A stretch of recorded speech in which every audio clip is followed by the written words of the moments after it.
بسم اللہ الرحمن الرحیم۔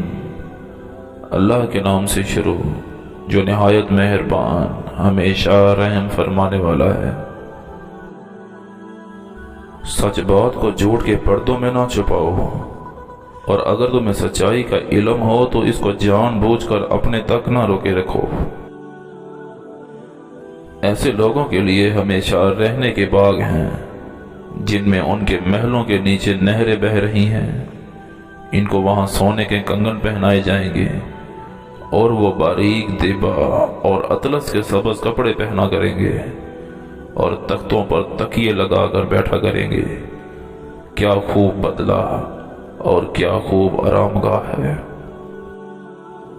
اور جو ایمان لائے اور کام بھی نیک کرتے رہے تو ہم نیک کام کرنے والوں کا اجر ضائع نہیں کرتے ہیں۔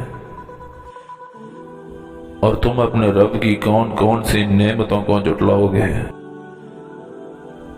پاک ہے وہ ذات جس کے ہاتھ میں ہر چیز کی بادشاہیت ہے، اور اسی کی طرف تم لوٹ کر جاؤ گے۔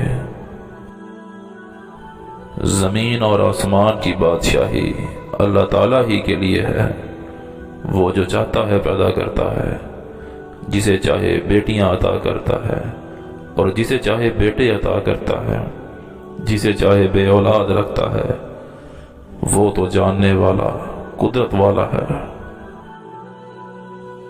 جب یہ کشتی میں سوار ہوتے ہیں تو اپنے آپ کو خالص کر کے صرف اللہ تعالیٰ کو پکارتے ہیں، لیکن جب وہ نجات دے کر خشکی پر اتار دیتا ہے تو یکا یک شرک کرنے لگتے ہیں۔ اور جو کوئی عزت چاہتا ہو اسے معلوم ہو کہ عزت ساری کی ساری اللہ تعالیٰ کے اختیار میں ہے۔ اور اگر اللہ تعالیٰ تمہیں کسی مصیبت میں ڈال دے تو کون ہے جو تمہیں اس مصیبت سے نکال دے؟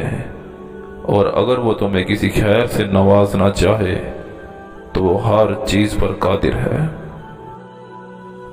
بے شک میری نماز، میری قربانی، میرا جینا، میرا مرنا، سب کچھ اللہ رب العالمین کے لیے ہے۔